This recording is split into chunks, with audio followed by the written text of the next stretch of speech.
partenariat avec la CEFF et la communauté des entraîneurs francophones de football, Arabelle présente Zone Technique. Zone Technique, votre émission mensuelle alliant entraînement et technique sur le terrain. Remettons l'entraîneur au centre du jeu.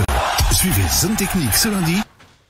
Eh bien, bonsoir et bienvenue sur Arabelle FM pour ce premier numéro de l'année de Zone Technique. Donc, l'émission qui replace l'entraîneur au centre du jeu en partenariat avec la communauté des entraîneurs francophones de football. Et nous sommes partis ensemble pour 2 heures d'émission. Et je rappelle que vous pouvez réagir via les pages Facebook d'Arabelle FM ou de la CEFF. Alors, avant de présenter la thématique du jour, petit tour de table avec nous ce soir. Nous avons José Jeunechamp. Bonsoir. Bonsoir. Voilà, donc José, qui est connu, dans le monde liégeois aussi, le monde, je veux dire national aussi, qui a un bon parcours d'entraîneur, souvent connu comme entraîneur adjoint, et qui est passé à Parmetz, Cercle de Bruges, OHL, par le Standard, donc qui a une belle carrière, qui va encore continuer, je pense. J'espère qu'elle n'est pas finie. Oui. Voilà, elle n'est pas finie. Tu es encore jeune, Ouais. Voilà. Et qui a été gardien, qui a été gardien de but. Et on verra comment. Une petite anecdote en jeune où finalement parfois il y a des choses qui peuvent changer une carrière. Alors on est avec nous aussi Laurent Derat. Bonsoir Laurent. Bonsoir Rudy. Voilà. Ça fait la 2e fois qu'on se voit cette semaine. Enfin, ici, on se voit en présentiel. On s'est vu en live samedi. Effectivement. Pour une émission consacrée aux gardiens. Et ce soir, ce sera encore consacré aux gardiens. Donc, Laurent, qui est actuel entraîneur des gardiens de but de l'équipe pro de l'Union Saint-Gilloise en D1B et qui est en tête pour l'instant. Donc, tout va bien. Oui, pourvu que ça dure. Voilà. C'est parce qu'il y a des bons gardiens. C'est parce qu'on a une bonne équipe. Bien répondu. Et alors avec nous ce soir aussi, un joueur, un gardien de but, Lucas Pirard, second gardien, on peut dire ça, staff gardien de l'Union Saint-Gilloise. Et c'est vrai que Lucas, tu as quand même déjà une belle carrière, passé par le Standard, du noyau espoir au noyau pro. Puis tu as continué, je pense, à Lommel United, Saint-Tron, Waasland Beveren, un beau parcours, mais aussi tu as quasiment été dans toutes les équipes nationales jeunes. Ouais, c'est ça. De ce que j'ai vu. Le début, ouais. Voilà. Bienvenue à vous ce soir. Et alors ce soir, une émission sur les gardiens de but. Et c'est vrai que c'est un rôle et un poste oublié. Je ne sais pas ce que vous en pensez. Oui, oublié peut-être, mais quand même de plus en plus, il y a une volonté d'intégrer. Le poste a tellement évolué qu'il y a une volonté d'intégrer de plus en plus les gardiens. Ou de considérer le gardien vraiment en termes d'équipe et qui a là un rôle important dans cette équipe. Voilà. Et on verra en seconde partie d'émission le rôle tactique de prédominant aujourd'hui dans le football moderne. Et dans cette première partie, on va s'intéresser aux qualités individuelles des gardiens du football moderne et peut-être de demain. C'est un poste qui évolue beaucoup. Lucas, quelles sont tes qualités ? On va pas demander à ton entraîneur, on va voir si ton entraîneur sera d'accord avec toi, mais quelles sont tes qualités ? Moi je suis grand, je suis physique quand même, j'ai un bon physique. Il y a tellement de choses qu'un gardien peut avoir. Je pense que maintenant on demande beaucoup de jeux au pied. Ouais. Je pense que c'est la nouvelle. Ça on le verra bien dans le rôle tactique. Alors tu peux parler tout près du micro, comme ça on t'entend mieux, tu peux ramener près de toi. Moi je suis. Donc très bon au pied. Très bon. Voilà, bon. Normal. Je peux encore progresser, mais je suis athlétique, je suis grand, j'aime bien aller à contre-un. Encore beaucoup de choses à apprendre de toute façon. Je pense que c'est ça à peu près mes grosses qualités. Est-ce que justement, et là, je retourne vers les entraîneurs, est-ce que finalement la taille maintenant, on dirait que la taille c'est le seul critère? Est-ce qu'aujourd'hui un gardien d'1m85 il n'aura pas sa chance à haut niveau? Non. Je pense qu'on peut voir Arnaud Baudard. Oui, très grand. Oui, j'avais cité, bon exemple. Et on voit qu'il réussit très bien au Standard. Ouais. José, Laurent, réaction par Je rapport à ça? pense que malgré tout, la taille est quand même un facteur important parce qu'il y a encore quelques petites exceptions.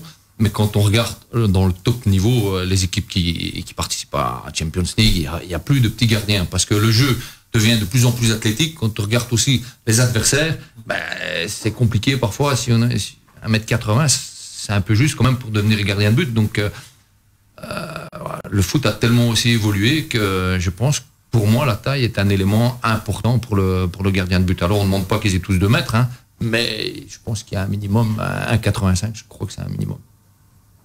Qu'en penses-tu, José? Oui, on avait eu une analyse il y a quelques années au Standard, parce qu'on faisait déjà des radios du poignet. Exactement, j'allais y venir. Qui ont été arrêtés parce que on irradiait gamin. Donc on ne le faisait plus que sur les gardiens. Et il y avait une étude, on avait eu une statistique, c'était la Coupe du Monde du 17, mais je ne sais plus où la taille moyenne des gardiens, c'était 93. Ah, 93. En U17. Hein. Ah, U17. U17. Donc, c'est sûr, mais comme Laurent disait, je pense que la taille est très importante, mais il n'y a pas que la taille. Il y a la taille, mais il y a aussi tout ce qu'il y a, mobilité, tout ce qui va avec.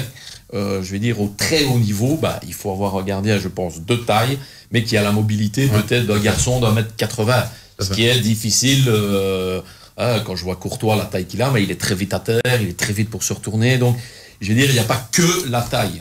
Et comme un petit gardien, comme Arnaud Baudard, compense, lui, par de la lecture, par du jump, par de la vivacité. Il a une bonne tonicité sur la plante des pieds. Moi, j'ai eu Danny Verlinden, qui était mon collègue au Cercle de Bruges, qui a fait une carrière extraordinaire. Et Danny, il est vraiment petit. Mais il compensait par plein d'autres choses. Voilà. Mais c'est sûr que pour le très, très haut niveau, il faut, je pense, être très grand, mais avoir cette mobilité-là de plus petit, peut-être. D'allier les deux. Quant à ça, évidemment, donc tu es physiquement prêt, parce que après vient les qualités techniques, pied, main et le mental.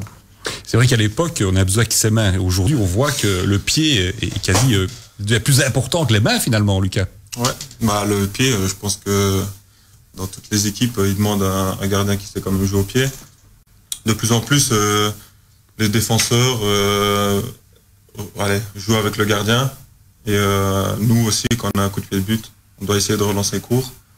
Donc on demande de plus en plus le jeu propre, j'ai envie de dire. Et c'est vrai qu'il faut évoluer avec le temps.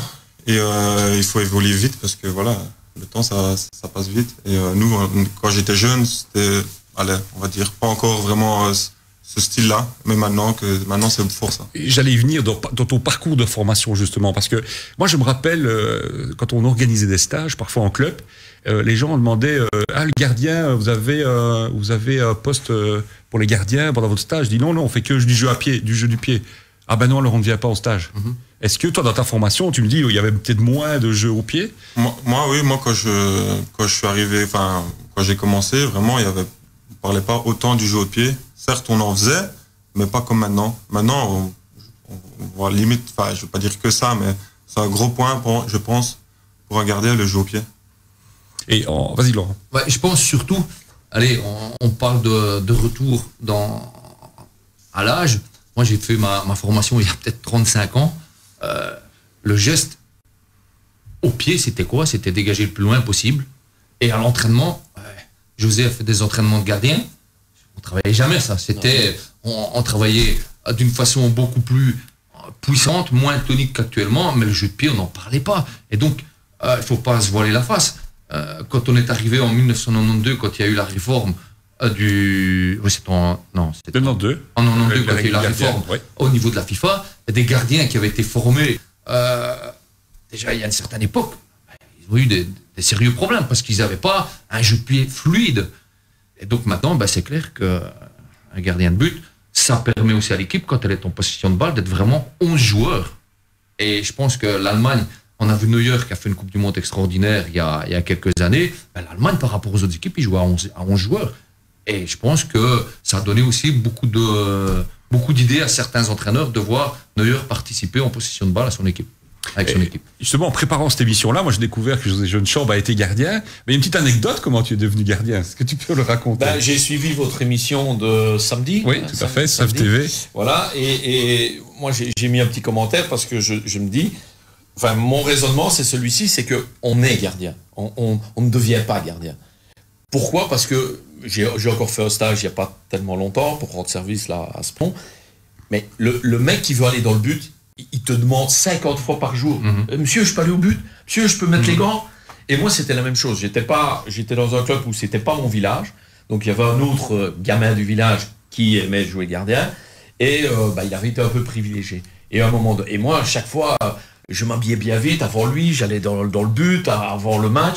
Et je voulais jouer gardien. Il y avait que ça. Dans le jardin chez moi, il y avait une balançoire. On avait bougé les corps. On en avait fait un but, quoi. Il y avait ça debout devant le but, dans la pelouse. Et donc, à un moment donné, j'ai dit, ou je joue gardien, ou je change de club. Parce que je voulais jouer gardien. Et je le remarque toujours aujourd'hui, le petit gamin qui veut jouer gardien, il a des signes. Il va te demander 50 fois sur la journée. À Saint-Nicolas, il va demander des gants. Il va demander un maillot, mais de gardien.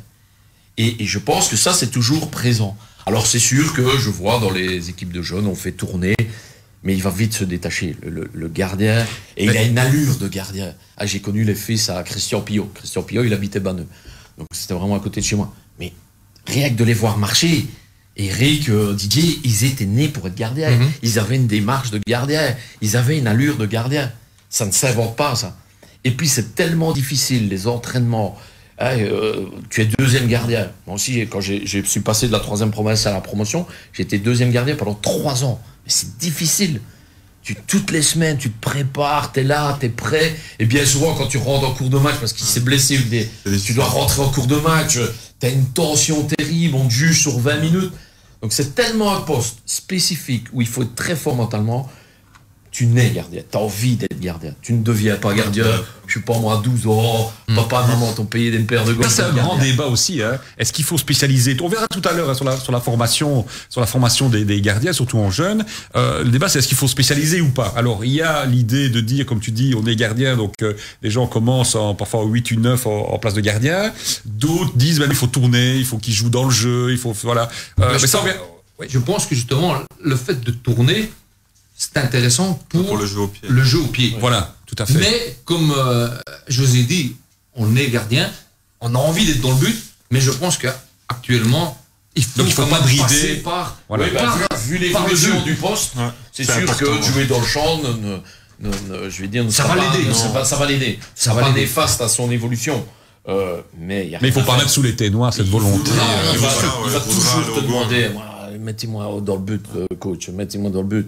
Ou quelqu'un passera une fois, lui, il sera passé 5 fois parce qu'il a envie de ça. Il a envie de ça. Alors, on a dit les qualités physiques, la taille, la mobilité, tu l'as dit, José. Mental aussi, parce que, Lucas, quand tu te rates, tu te loupes sur une sortie haute et que ça va au fond du but, mentalement, ça doit être compliqué. Ouais. Après, de se reconcentrer, de se remettre dans le match, parce que finalement, on se dit, est-ce qu'on ne perd pas la confiance de ces joueurs?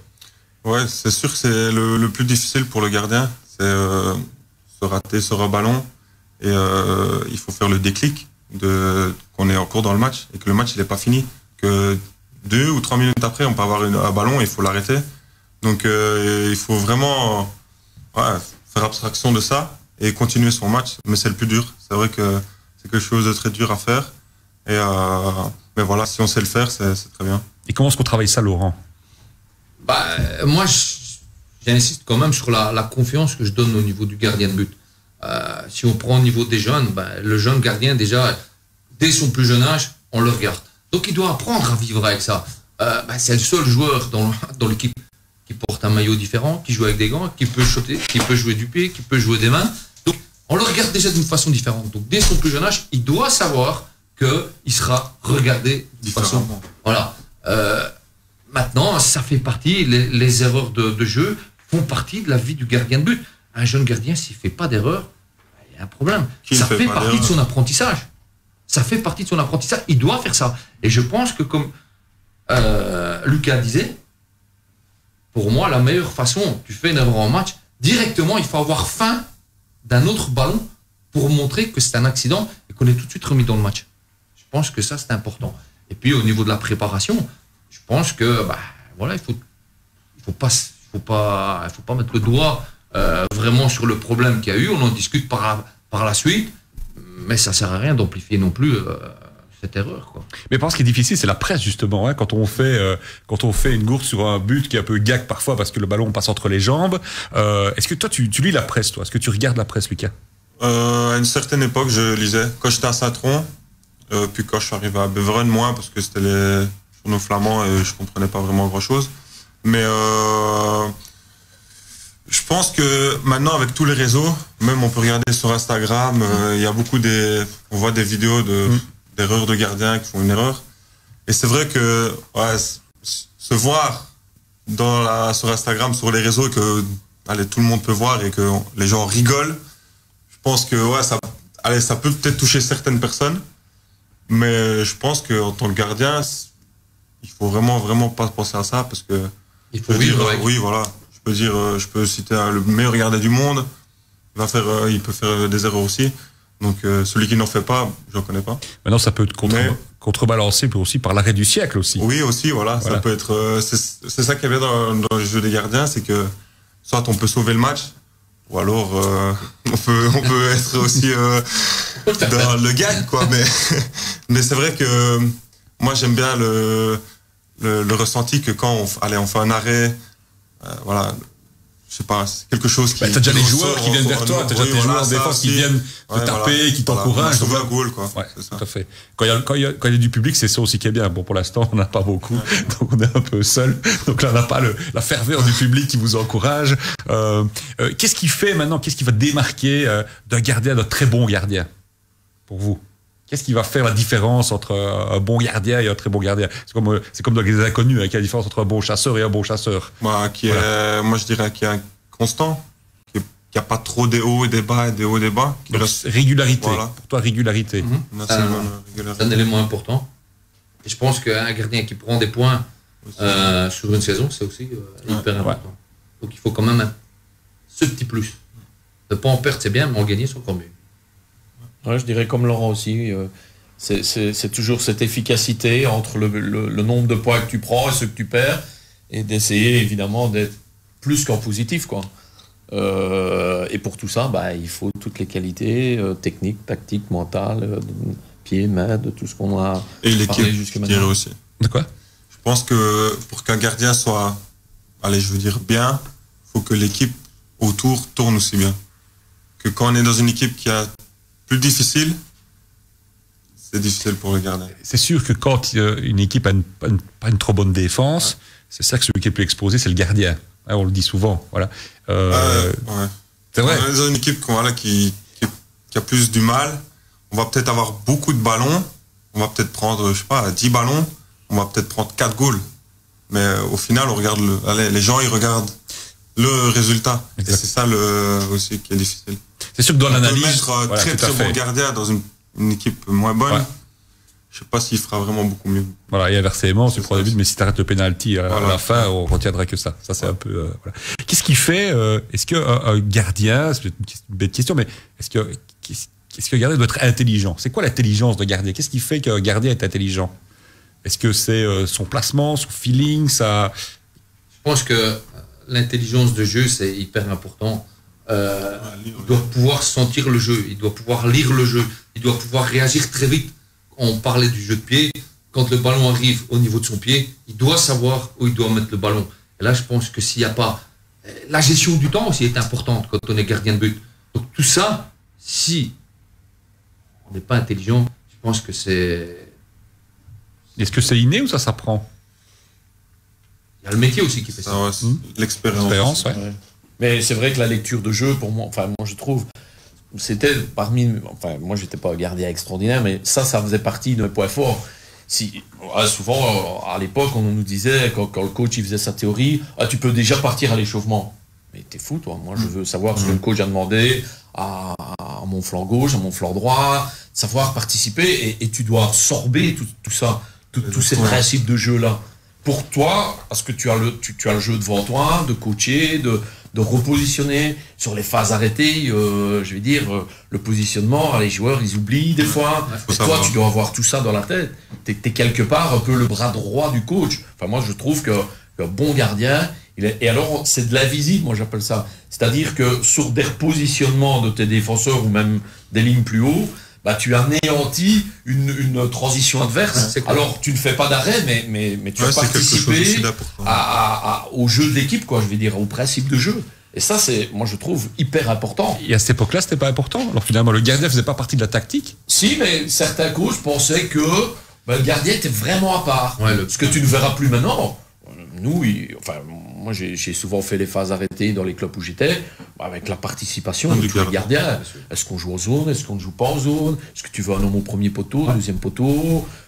Il y a plein de choses qui peuvent être, mais en participation avec les gardiens pour qu'ils se sentent bien. Certains préfèrent la zone, d'autres l'individuel ou des mixtes. Mais ça, c'est hyper important d'avoir ce contact-là et d'avoir cet avis-là, quoi, je vais dire. Non, il est beaucoup plus participatif, le gardien d'aujourd'hui qu'avant. Nous, moi, je le dis, on me disait encore bien, va à l'échauffement. Mais non, moi, je veux savoir ce que tu as demandé. Autrement, ça ne va pas. Enfin, c'est difficile de coacher, alors. Tout ce que le coach demandait, c'est des principes de jeu que tu dois avoir là, les comprendre, les absorber et rendre ça à tout ton bloc équipe. Voilà. Il y a une chose que, si je peux me permettre, que José a dit qui me plaît beaucoup. C'est pas parce que le gardien n'a pas de ballon pendant son match, n'a pas beaucoup de ballon, n'a pas l'arrêt à faire, qu'il fait pas un bon match. De par son coaching, de par son positionnement, de par son anticipation, parfois il évite des situations vraiment périlleuses qui, si la situation est périlleuse, il doit faire un arrêt miracle.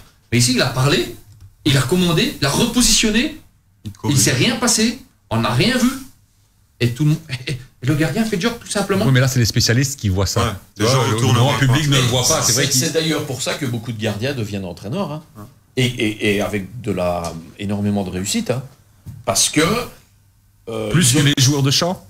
Je dirais pas plus, parce que j'ai connu aussi des joueurs de champ, comme Sergio Conceição et d'autres, qui sont devenus des grands entraîneurs.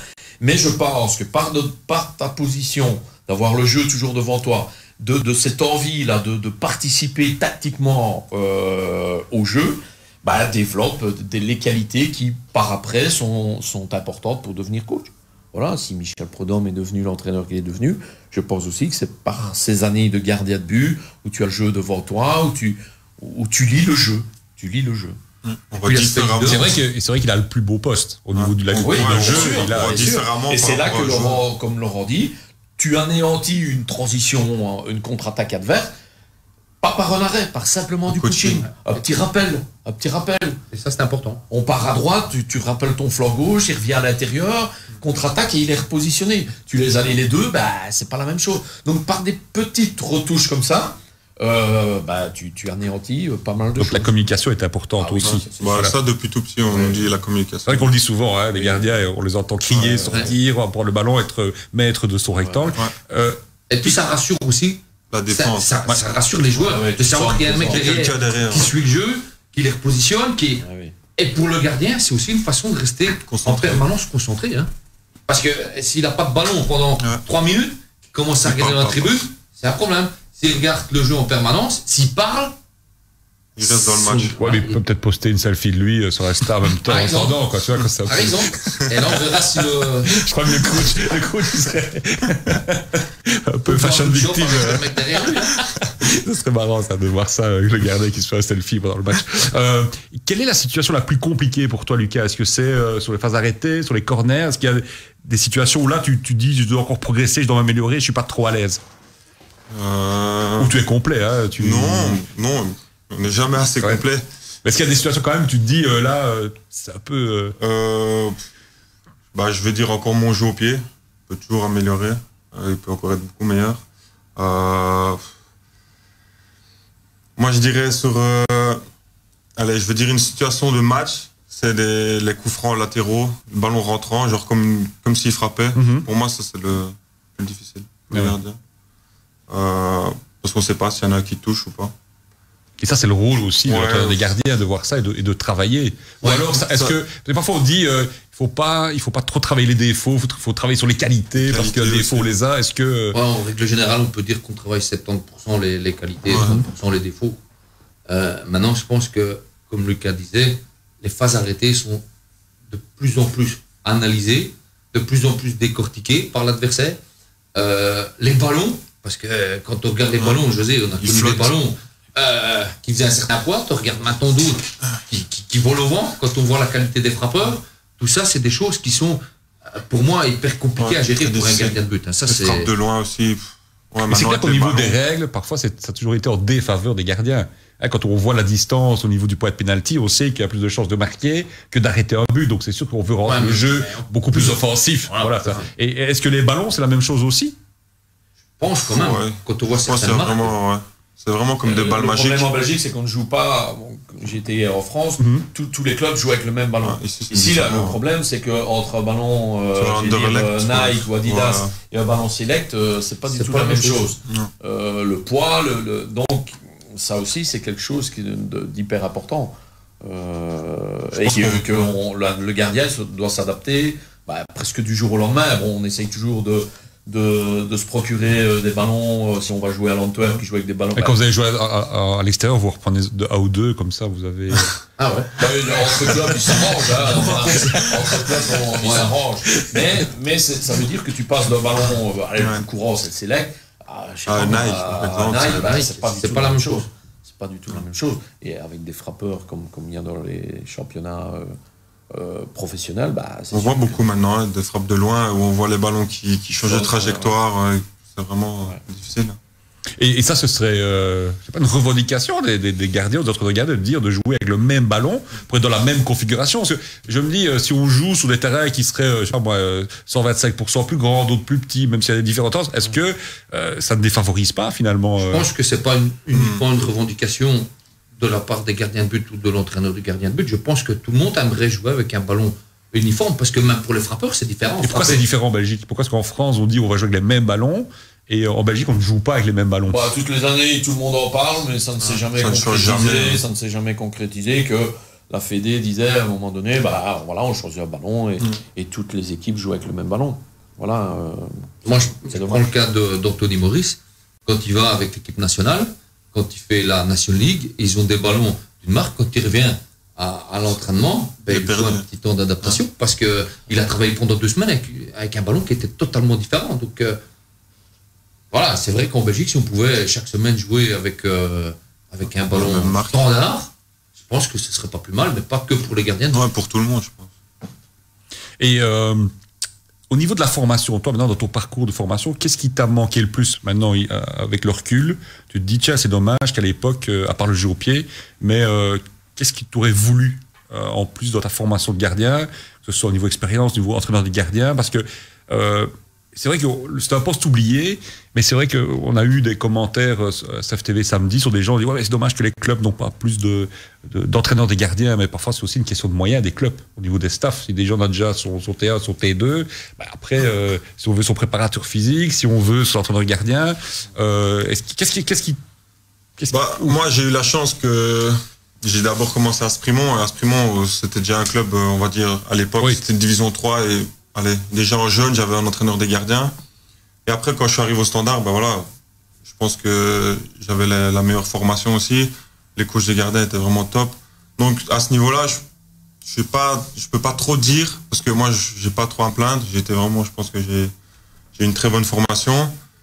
C'est vrai que il y a peut-être des plus petites équipes qui n'ont pas autant de moyens et avec les coachs des gardiens. Mais je pense que c'est important peut-être pas le plus jeune âge, mais une fois qu'on arrive vers 10, 11 ans, d'avoir vraiment un coach gardien et qu'on a régulièrement des séances avec lui. Moi, au Standard, j'avais quasiment tous les jours avec le coach des gardiens. Est-ce que ça se ressent dans les filières justement de gardiens, puisqu'il n'y a pas beaucoup d'entraîneurs de gardiens spécifiques dans les clubs amateurs? Est-ce qu'à un moment donné, à un certain niveau, on ressent quand même qu'au niveau de la qualité, il manque quelque chose? Oui, mais comme tout à l'heure, je parlais avec Laurent, déjà de notre temps, moi, ça devait être vers 85, Pierre Drouguet, il avait fait une école de gardien à Verviers. Donc moi, j'entends beaucoup ici, il y a des écoles de gardiens un peu partout. Donc je vais dire, le mec qui a vraiment envie, qui est un amateur et qui voudrait une séance en plus, moyennant un budget très limité, il y a quand même moyen de trouver des solutions. Et quand même, de plus en plus, même les petits clubs, entre guillemets, ou les clubs amateurs, je vais dire, on a un entraîneur des gardiens. Donc je pense que ça, il y a quand même moyen de se débrouiller et d'avoir suffisamment de solutions que pour avoir du spécifique, comme on appelle ça. Voilà, c'est sûr que des clubs comme le Standard ont plus de moyens, et là, l'entraîneur des gardiens fait partie du paysage depuis de longues années, quoi. Moi, je pense que c'est bien aussi, c'est par ce type d'émission aussi, qu'il faut créer une dynamique au niveau des gardiens de but. Il faut donner envie aux gens de s'intéresser aux gardiens de but. Je pense que c'est important, parce que comme je vous disais, on est gardien de but, mais il faut que le jeune Lucas a dit quelque chose d'intéressant. Quand je fais un arrêt, c'est top. Le jeune gardien de but doit avoir la même sensation qu'un joueur qui met un but. Et ça, il faut l'expliquer. Il faut lui dire que maintenant, le jeune gardien de but, il est plus tout seul dans son but, il va participer au jeu. Et en te donnant ça, ok, on va créer une certaine dynamique. Et puis, il y a peut-être des gens qui vont dire, tout compte fait, le gars, il faut quand même l'entraîner spécifiquement. Et puis, le club va dire, et je pense qu'il y a un engrenage qui peut se mettre en route.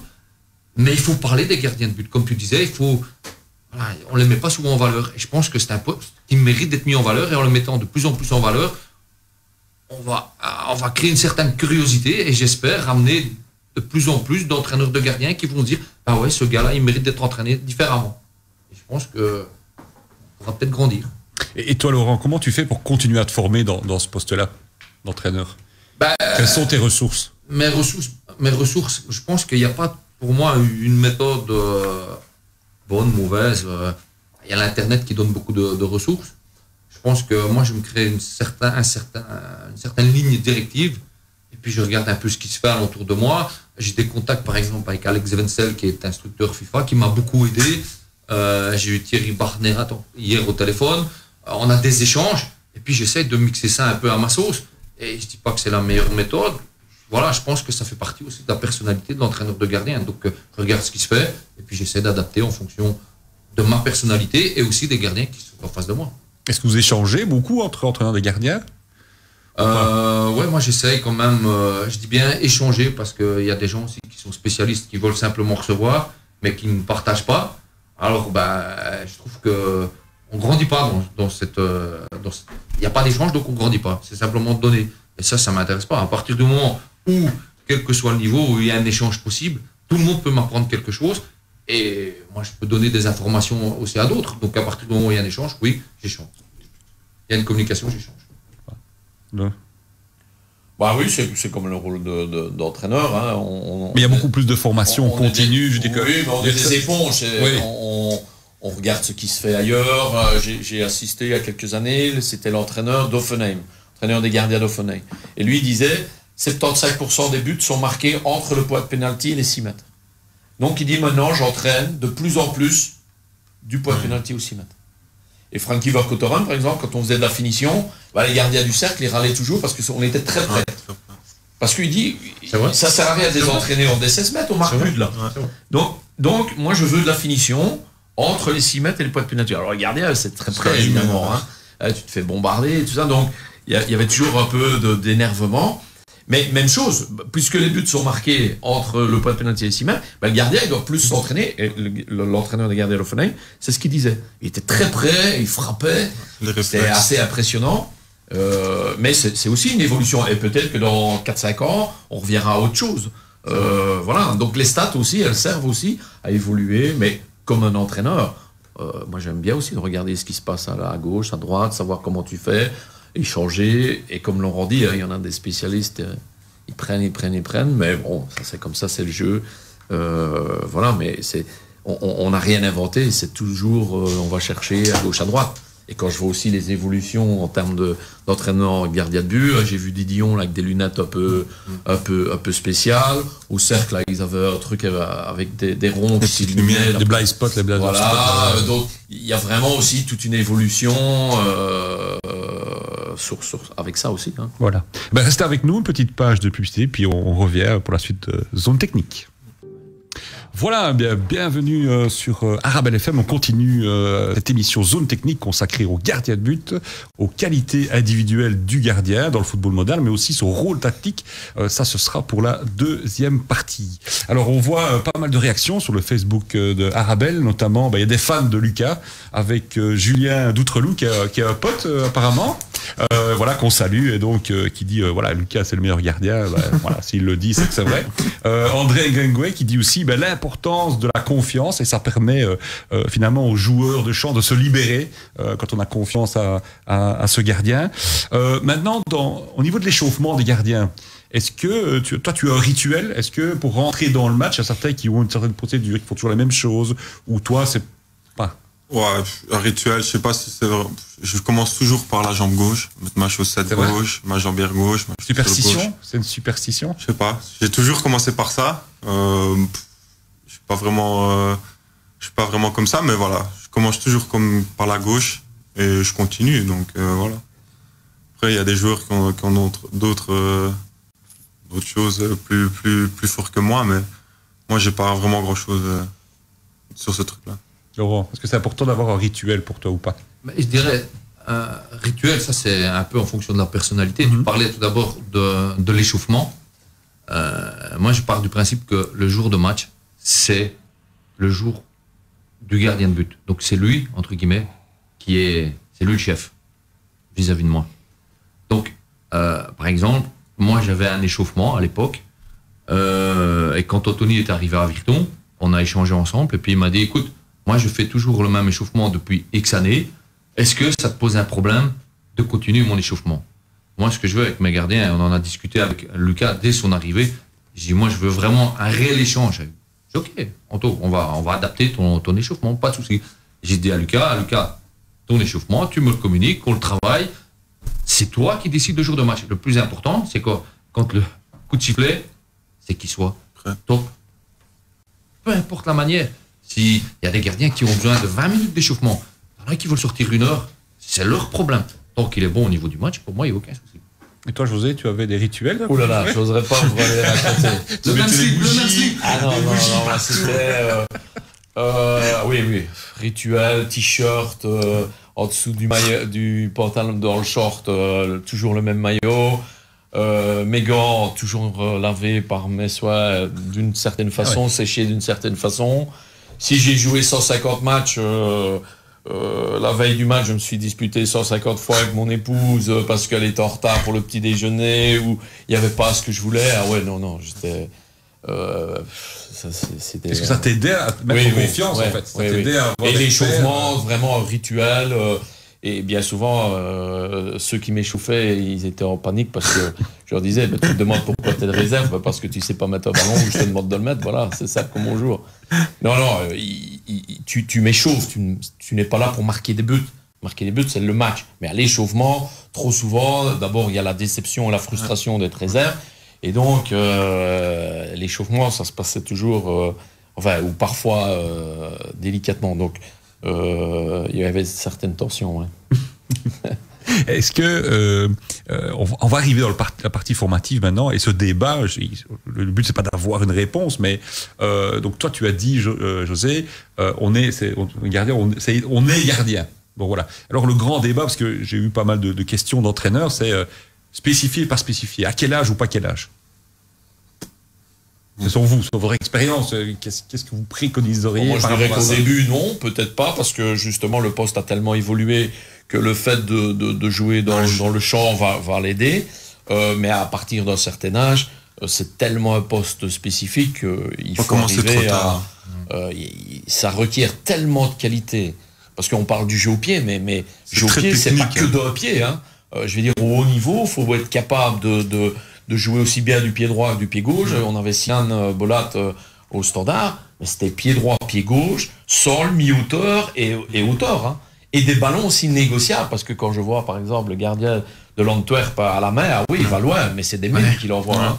Pour contrôler un ballon comme ça, donc je veux dire, il y a aussi non seulement le jeu au pied des deux pieds, mais aussi avec la pression ou pas la pression de l'adversaire, mais aussi un ballon de qualité. Le ballon, c'est pour qu'il tombe dans ton équipe et de pouvoir enchaîner à jouer vers l'avant.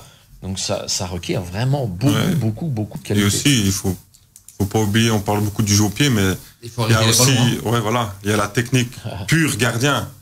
Je veux dire, il faut quand même s'y prendre tôt. Et ça, on commencera à quel âge, selon vous? Vers quel âge on devrait je pense que dans spécialiser? Je crois que dans certains clubs, à Virton, je pense qu'ils commençaient les entraînements spécifiques aux alentours des U10. Ouais, 10, 11 ans. Aux alentours des U10. Mais je sais que le gardien, comme on a discuté, tournait parfois dans l'équipe pour justement se familiariser au niveau du jeu de pied. Mais je pense que c'est bien à partir du U10. C'est intéressant quand tu as 2 gardiens dans l'équipe, peut-être. En jeune, pour ne pas les laisser comme en senior. Ok, il y a un qui joue, mais en jeune, il faut privilégier le temps de jeu. Donc c'est peut-être une solution à ce moment-là, quand on a 2 gardiens. Oui, il y a cet aspect-là. Et puis il y a l'aspect apprentissage au niveau du jeu de pied. Et la partie technique gardien de but qui peut se faire 1 fois par semaine à partir de U10. Je pense que ça me paraît un compromis intéressant.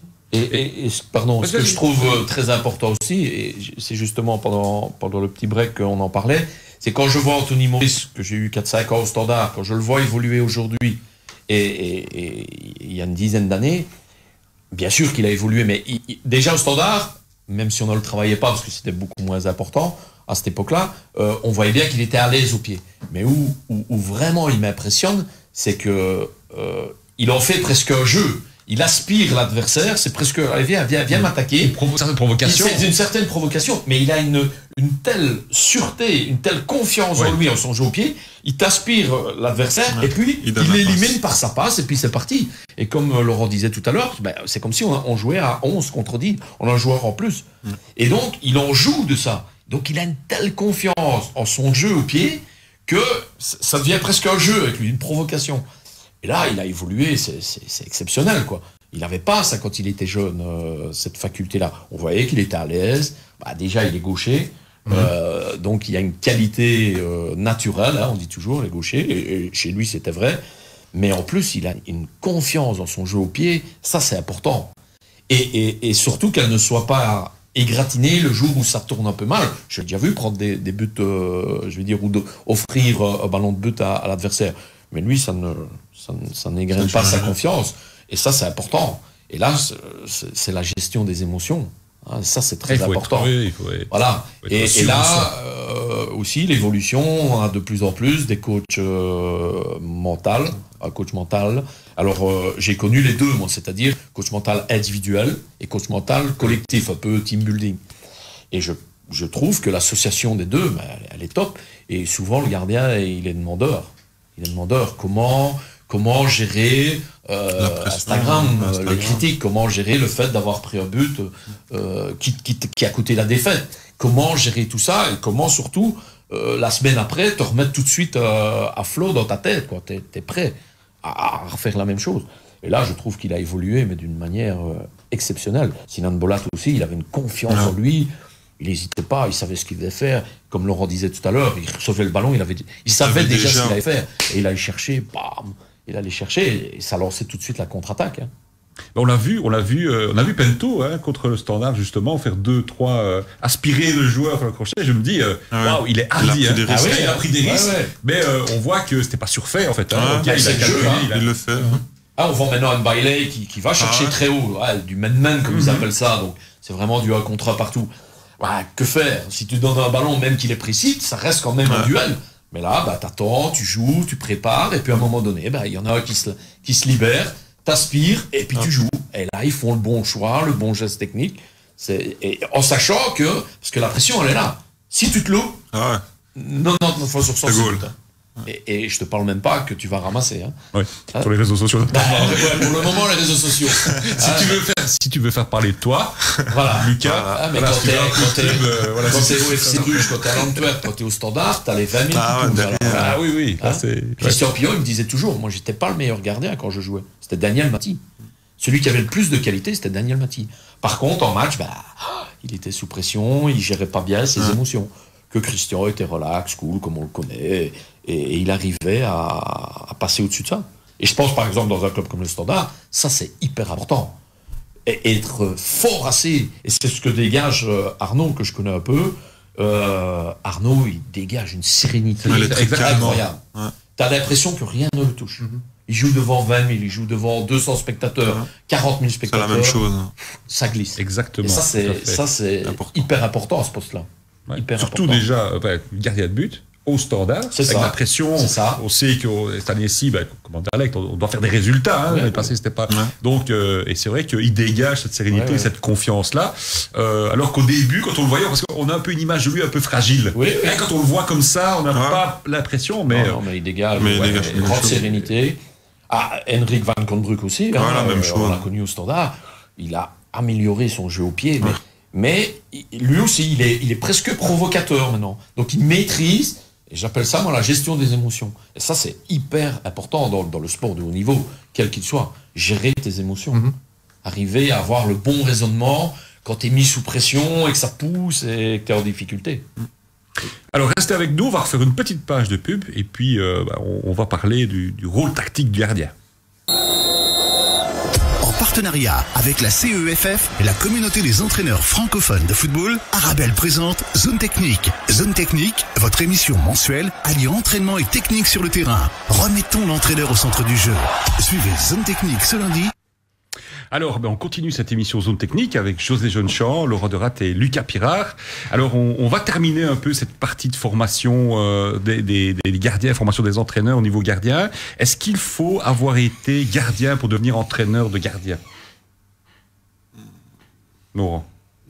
Gardien, je pense qu'il y a... peut-être mieux. Enfin, moi, je pense que c'est mieux quand même.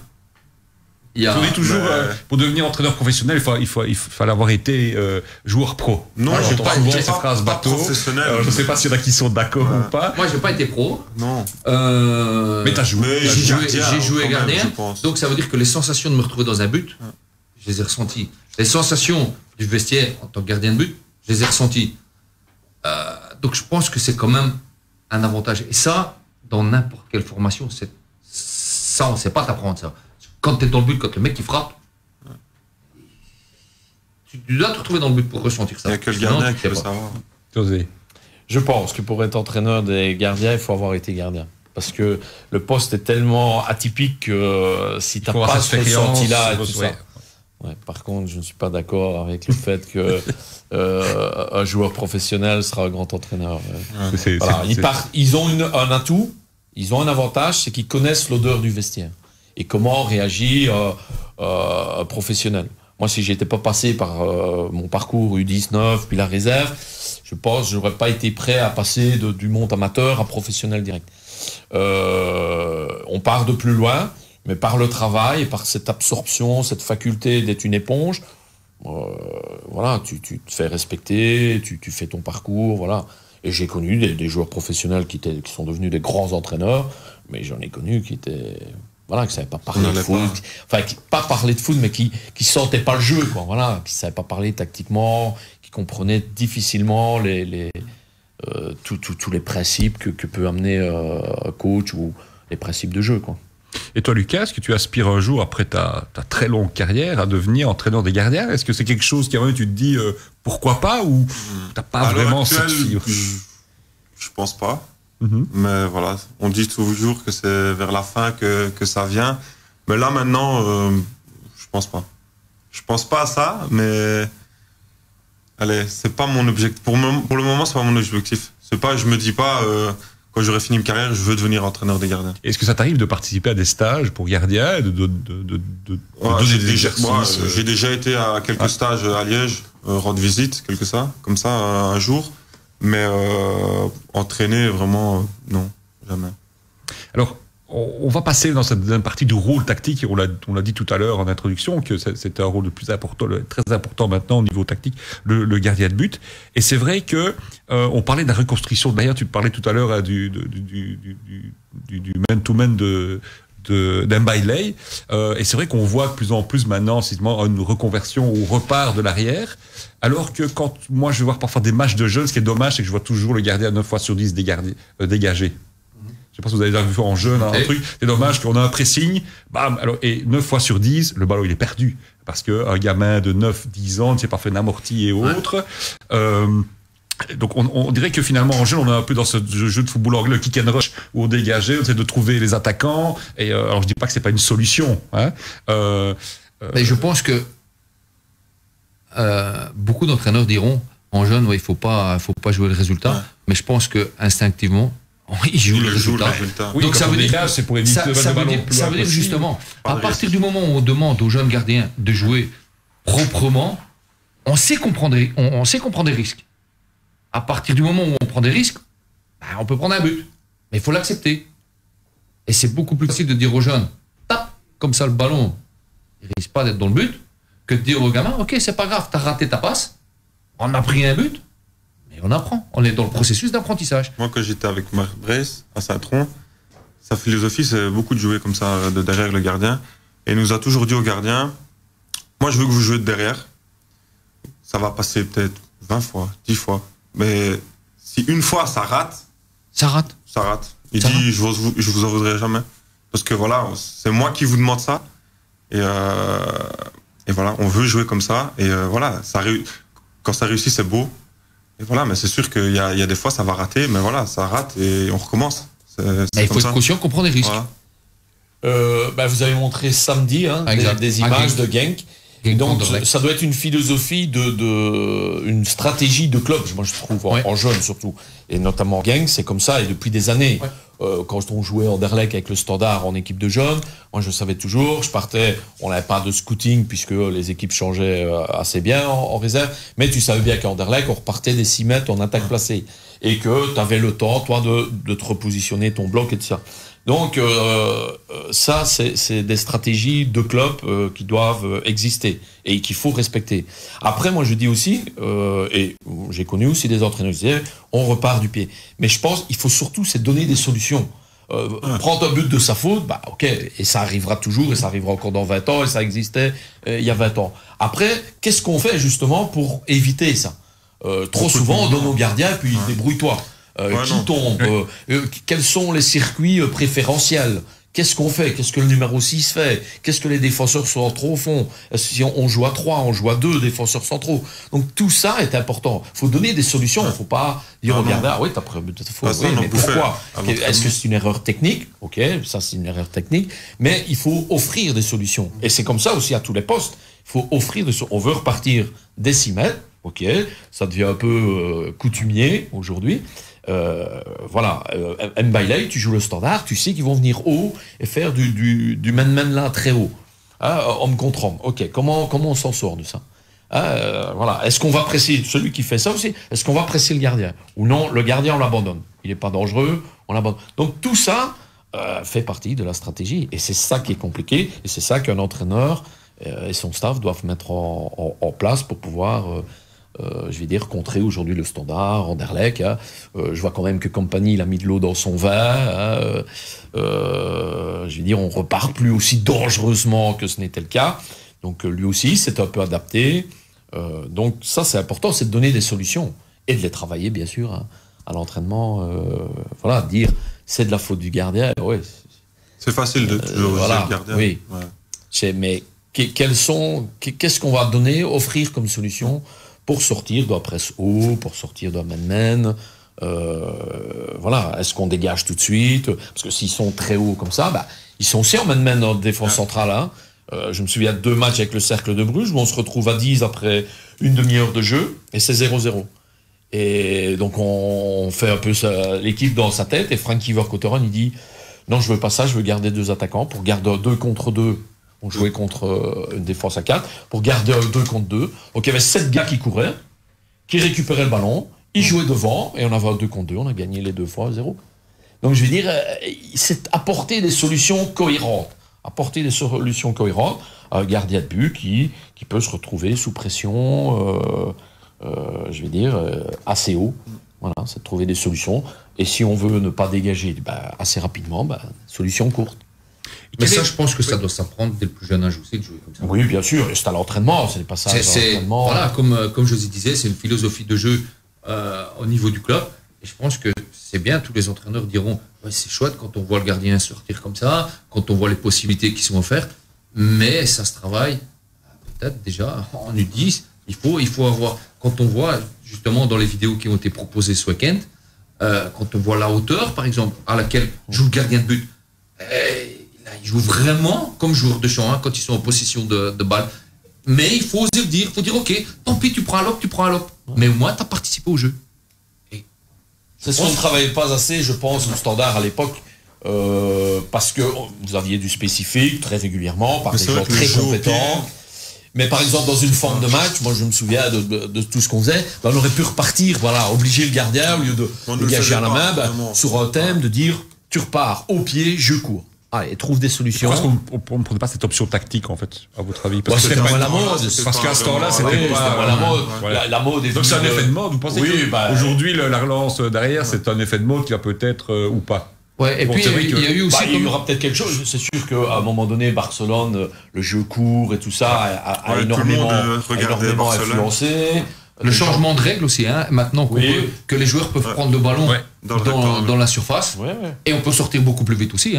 Je pense c'était pas au congrès de la CEFF cette année-ci où il y avait justement une petite partie pour les gardiens de but et on chronométrait une mise Oui, en tout à jeu fait. Il y avait, des pare-sols ouais. avec les joueurs dans le rectangle et hors rectangle. Ouais. Ça sortait beaucoup plus vite. Ouais, Hein. tout à fait. Donc, C'est une présentation, une très belle présentation de Damien Ovart, du département technique, qui avait fait justement ça, et beaucoup en redemande. En fait. Donc Damien, si tu nous écoutes, voilà. Quelle est la part de décision dans les choix tactiques sur les phases arrêtées, par exemple sur les placements des murs, sur est-ce qu'en défense, est-ce qu'on joue la zone ou on ne joue pas, est-ce que le gardien, est-ce qu'il a une part de décision, il peut dire au coach non, moi j'aime pas que un défensif soit dans une zone par exemple ou pas. Moi, je pense que oui, j'ai toujours vécu, comme je le disais tout à l'heure, une collaboration mais énorme entre l'entraîneur des gardiens, ses gardiens et le staff de l'équipe première, pour les phases arrêtées, parce que le gardien a besoin de se sentir à l'aise, le plus à l'aise possible, parce que c'est déjà aussi quelque chose. Hein. Défendre le train, le fameux train.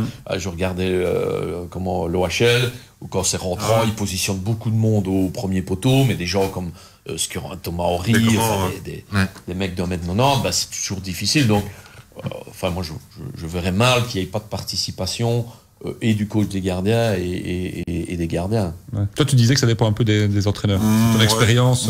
Moi, j'ai connu des entraîneurs qui, ils faisaient leur mise en place sur phase arrêtée, mais sans vraiment venir vers nous consulter, voir si on aimait bien ou si cela. Et si on voulait changer, ils voulaient pas. Voilà, ça dépend des coachs, mais moi j'en ai connu des comme ça. Ils avaient leur idée, et pour eux, leur idée, c'était ça qu'il fallait faire. Il fallait s'adapter. Toi, tu devais t'adapter par rapport à ça. Comme ça. Voilà. Si moi je voulais un homme piqué, et lui il veut pas, c'était comme ça. Je devais pas mettre d'homme piqué. Et moi je trouve même que ça va même plus loin que le gardien. Les défenseurs ont aussi le droit et le devoir d'être très participatifs, quoi.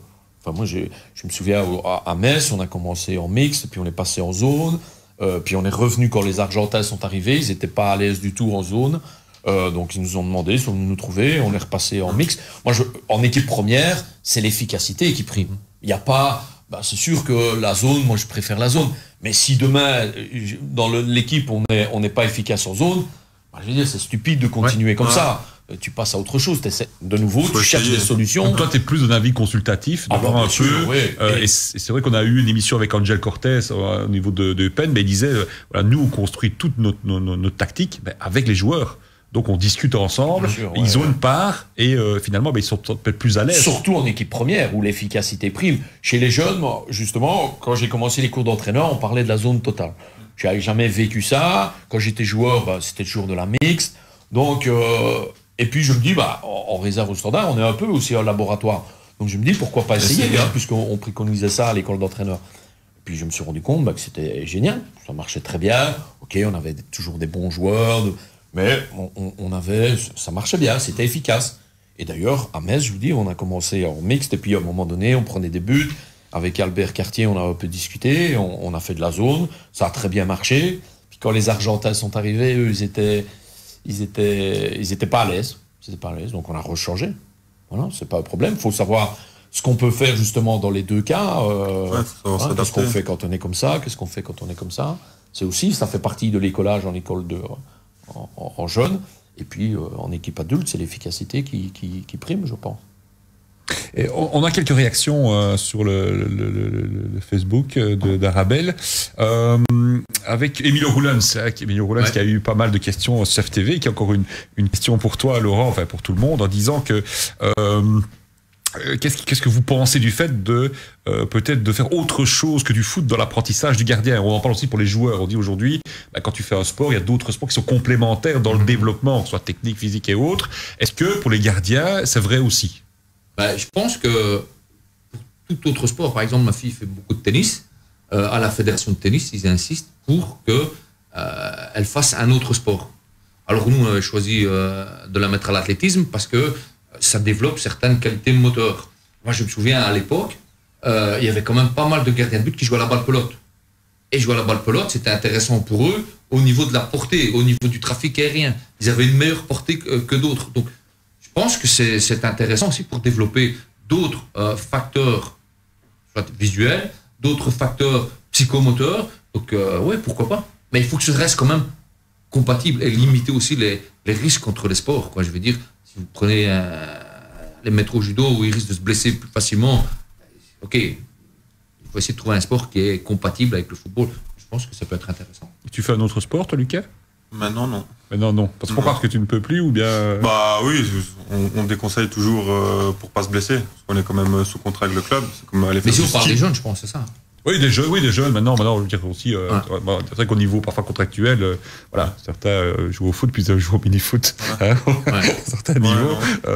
Non, à l'heure actuelle, non. Mais c'est vrai que quand j'étais plus jeune, je faisais du tennis aussi. Mais maintenant, non. Parce que voilà, je pense que j'ai pas envie d'aller faire un sport et qu'après je sois blessé. Je pense que c'est aussi interdit dans les contrats de faire, comme par exemple du ski. Ouais. Pas. Donc, voilà. Donc toi, tu disais, finalement, voilà, il faut... Pour développer certaines d'autres, zones. Ouais, je pense que ça peut être intéressant.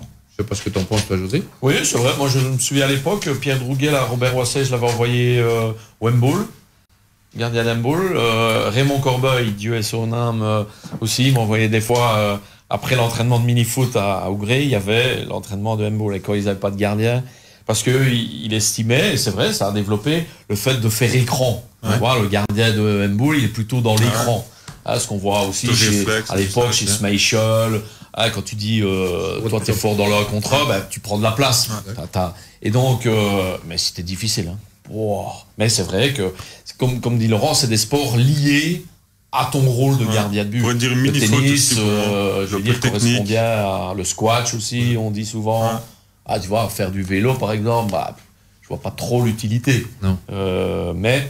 Mais gardien d'handball, je me souviens que Pierre Drouguet, Robert Wasset, je l'avais envoyé un entraînement ou plusieurs entraînements de handball pour tomber moins vite, faire plus écran et tout ça. C'est pas toujours évident. précurseur. Hein, notre ami Robert Wasset. Oui, bien sûr. Beaucoup de choses. Voilà, restez avec nous, une petite page de pub, et puis on revient pour continuer cette émission de Zone Technique. En partenariat avec la CEFF et la communauté des entraîneurs francophones de football, Arabelle présente Zone Technique. Zone Technique, votre émission mensuelle alliant entraînement et technique sur le terrain. Remettons l'entraîneur au centre du jeu. Suivez Zone Technique ce lundi. Voilà, on continue cette émission de Zone Technique sur Arabelle, consacrée aux gardiens de but, toujours avec José Jeunechamp, Laurent Derat et Lucas Pirard. Donc, voilà, favoriser d'autres sports. Tu parlais du handball. Y a-t-il d'autres sports qui Le pourraient... basket, par exemple, le volley, ça peut développer la détente. Donc, je pense que ça peut être des sports qui... Ah non, le volley, c'est peut-être un peu plus dangereux au niveau des doigts. Tu prends un ballon sur le doigt, c'est Oui, peut-être... souvent c'est le problème. Squash, aussi, on disait beaucoup. Ouais. Déplacement, tout à fait. Ouais, le tennis aussi, qui peut être Ouais, aussi... Pour les déplacements, ouais. Et quel sera pour vous le rôle du gardien de but dans le football de demain?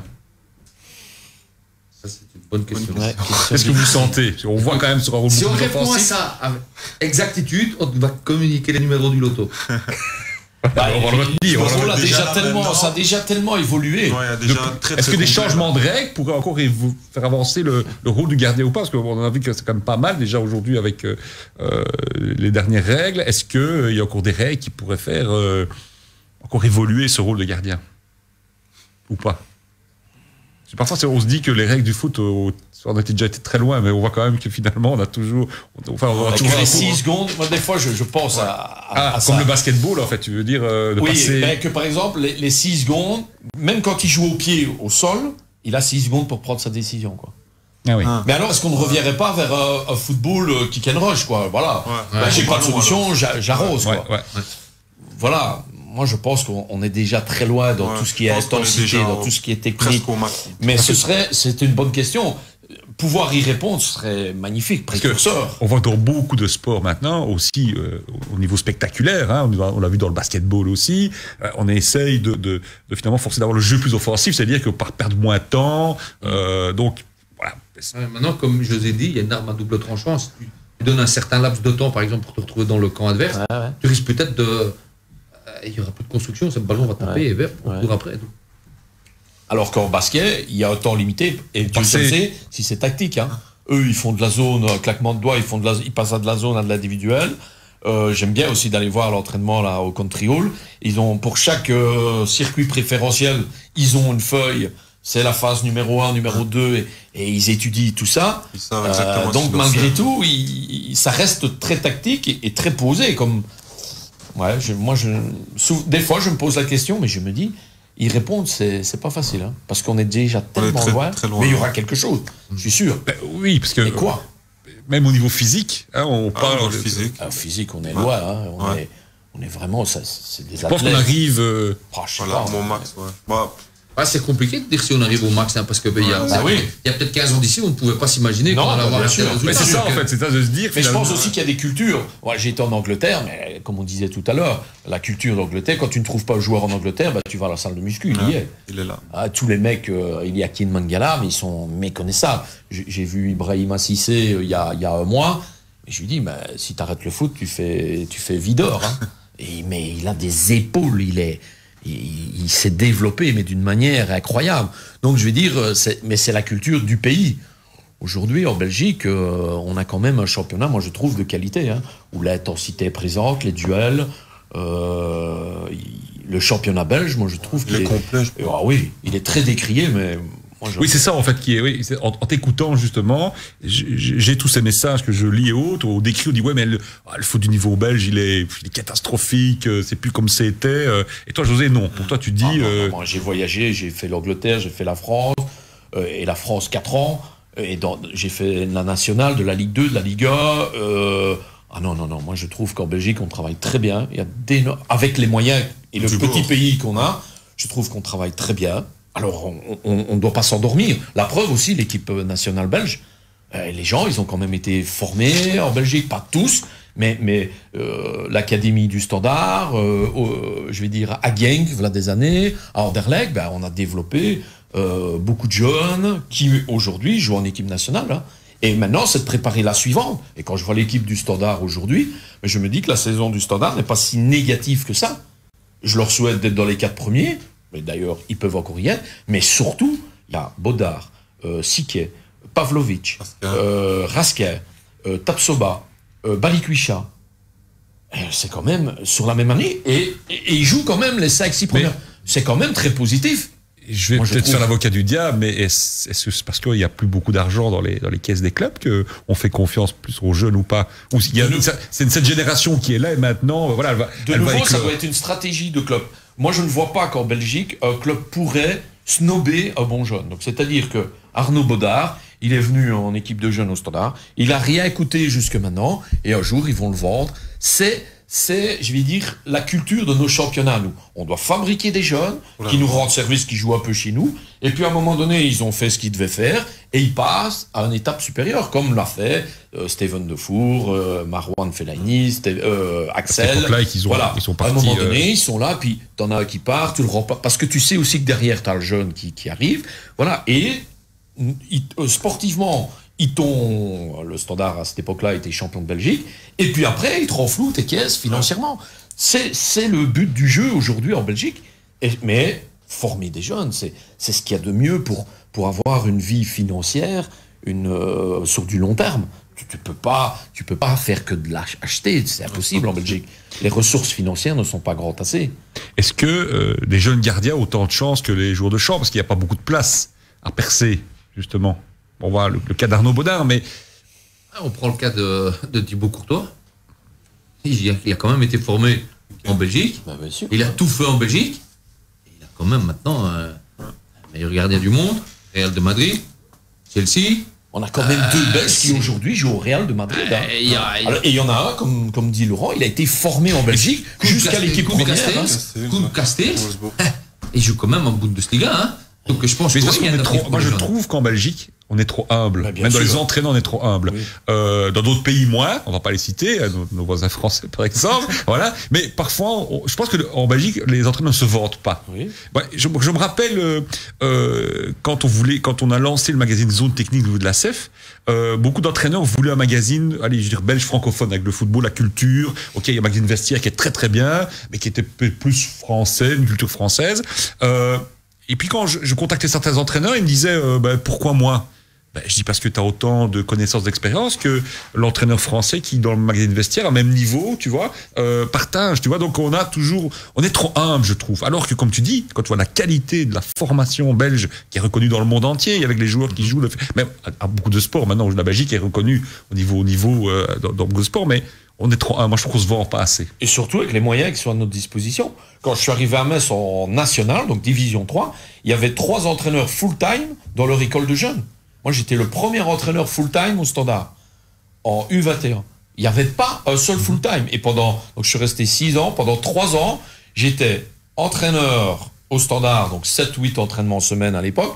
J'étais carrossier dans mes temps libres, on va dire comme ça, et je faisais mes cours d'entraîneur. Et le salaire, il était vraiment... Mais parce que j'avais envie de me développer et tout ça. Mais donc avec des très petits moyens. Et je vous dis, en national, à Metz, ils avaient 3 entraîneurs full-time chez les jeunes, en division 3. Je parle bien chez les jeunes. Donc moi, je trouve qu'avec les moyens qu'on a à notre disposition, on travaille très bien en Belgique. Ce qu'il faut, c'est ne pas s'endormir, c'est continuer à moderniser toutes nos écoles de jeunes, avoir des budgets, pas que pour l'équipe première, avoir des budgets aussi pour des formateurs, des analyses vidéo chez les jeunes. Donc vraiment, on doit continuer sur ça. On a 2 joueurs belges qui jouent aujourd'hui au Real de Madrid. Et plus Axel qui est à Dortmund. Oui, en plus tous les autres. Voilà, plus tous les autres. On parle de Castagne ici, meilleur joueur de son club. Non. Et tous ces gamins-là, ou en tout cas la plupart, Lukaku aujourd'hui qui brille en Serie A, il a joué jusqu'en équipe première. À Anderlecht, Compagnie qui a joué. Quand on voit la carrière de De Bruyne. Voilà. Donc, et c'est la même chose pour les entraîneurs. Pourquoi est-ce qu'aujourd'hui, on a donné la chance à Mbaye à un entraîneur belge? Il y a 6 mois, c'était pas possible. Et on va toujours chercher, midi à 14. Moi, j'ai travaillé avec Croate, avec Roumain, avec Belge, avec Français. Le meilleur entraîneur que j'ai eu, avec qui j'ai travaillé, c'est un Belge, c'est Frankie Vercouteren. C'est Frankie Vercouteren. Pourquoi aller chercher, bien souvent, midi à 14h, ce qu'on a là sous la main? Et je vois bien qu'en Allemagne, à Leipzig, Nagelmans, il a 35 ans. Et on en parle, je pense, au Real de Madrid. Oui. Donc, c'est non, qu'on donne la chance, et une réelle chance. Pas bazar tout pourri. C'est parce que on dit toujours, nul n'est prophète dans son pays. Oui, mais c'est dommage. Oui, c'est dommage. Parce qu'on a un petit pays avec beaucoup de ressources, avec beaucoup de ressources humaines. On est travailleurs aussi. Moi, je remarque énormément ça. Le Belge, il est travailleur dans son âme. C'est pas toujours le cas. Voilà, ça c'est un message lancé au club. Il y a des très bons entraîneurs chez nous. La preuve, parce que tous les athlètes qu'on a, sans cette formation-là, ils seraient nulle part aussi. Voilà, donc là, il y a des qualités innées qu'on doit développer. Mais alors, il y a une réflexion tout à l'heure. On parlait des jeunes dans les championnats belges, et André Nguengue nous dit sur la page Facebook d'Arabel, il dit seul le club de Bruges peut snober les jeunes, peut se permettre de snober les jeunes. Vous êtes d'accord avec ça ou pas? Pas sur le long terme. S'il veut continuer à vivre sur le train de vie qu'il vit là pour le moment, non. Il va falloir un jour... moi je vois le petit de Kettelard, tout simplement. Donc, et s'ils ont fait tout pour aller en DAB avec le U21, c'est qu'il y a une idée là derrière. Hein. C'est pas simplement pour aller en DAB avec le U23. Hein. Et il y a tout un staff là derrière cette équipe-là pour la faire progresser. Donc je vais dire, Bruges n'est pas en train de se tourner les pouces en disant on est les plus riches aujourd'hui. Ils sont déjà en train d'anticiper et de faire en sorte que aussi leurs jeunes viennent. Et c'est sûr que c'est toujours par rapport à une situation. Tout à l'heure, tu disais, est-ce que c'est pas parce que le Standard a des problèmes financiers? Moi, je me souviens comment Marouane, il a débuté en équipe première. C'était un match de Coupe d'Europe où Johan Boskam était, allait se faire licencier. Et il a mis Marouane comme ça, et ça a bien marché. Et puis Marouane, c'était parti. Donc, il y a toujours une raison. On commence toujours à cause de quelque chose. Gardien blessé, gardien suspendu, gardien qui pète un câble, ou bien le club a moins d'argent et donne la chance à un jeune. Donc il y a toujours on est toujours là à cause de quelque chose, de quelqu'un. Donc c'est pas un problème. Mais moi je vois que Bruges aussi, il anticipe le fait de sortir des jeunes en faisant tout pour aller en DB avec son équipe U23. Donc c'est déjà qu'il y a des idées là derrière, hein. Et c'est très bien. Et toi Lucas, est-ce que tu as un plan de carrière? Un plan de carrière Quel est ton souhait? C'est-à-dire de jouer, mais est-ce que tu te dis, voilà mes étapes et je travaille pour ça? Mes étapes, elles sont de petit à petit, essayer de montrer encore des choses, parce que je pense que j'ai encore de belles choses à montrer. J'espère que ça se fera. Et maintenant, quand, je sais pas. Mais voilà, moi, tant que je suis content où je suis, que je m'amuse et que je m'entraîne avec la joie et tout ça, je pense que ça va venir tout seul après. Et toi, Laurent, est-ce que, au même titre que les entraîneurs phares comme Mourinho et autres, est-ce que dans les entraîneurs de gardiens, est-ce qu'il y a des sommités ou des gens que tu adules, que tu dis, voilà, ça c'est un peu les monstres des entraîneurs de gardiens? Moi, je vais dire les monstres. Moi, il y a quelqu'un qui m'a vraiment beaucoup aidé, c'est Alex Wenzel. C'est une personne qui m'a accueilli à Strasbourg quand il était en Ligue 2. Qui m'a donné énormément d'explications, qui est toujours maintenant d'ailleurs ouvert au dialogue, il fait des webinars, etc. Et j'ai vraiment apprécié cette rencontre parce que c'est quelqu'un de humble, qui échange, et il a une carrière de joueur et d'entraîneur. Maintenant, il est entraîneur de gardien de but pour l'équipe nationale de Jordanie. Mais c'est quelqu'un qui est hyper abordable. Moi, j'ai eu aussi l'occasion de rencontrer Philippe Van de Waal, plusieurs fois avec qui j'ai pu échanger. Ce sont des gens qui sont passionnés. J'ai Michel Yanakon qui fait un parcours, qui travaille dans l'ombre. On parle pas de lui, mais le gars, il a gagné la Championship en Afrique, quoi. Il a tout gagné. Il est parti avec René Weiler en Égypte. Il a gagné le championnat d'Égypte. Il a gagné la Coupe d'Égypte. Il a gagné la Champions League africaine. C'est un gars, mais je l'ai régulièrement et je lui pose pas mal de questions sur certains détails et j'ai chaque fois les réponses. Cédric Berthelin aussi, que je communique avec lui. Donc, il y a Franz Hoek, vous parlez de sommité. Franz Hoek, c'est une sommité. Pourquoi? Parce que c'est lui qui a, je pense, à la base, révolutionné un peu le jeu du gardien de but avec Van der Sar notamment. Il était à l'Ajax. Et lui, j'ai vu des vidéos de lui à ses débuts. C'était systématiquement un arrêt, une relance. Un arrêt, une relance.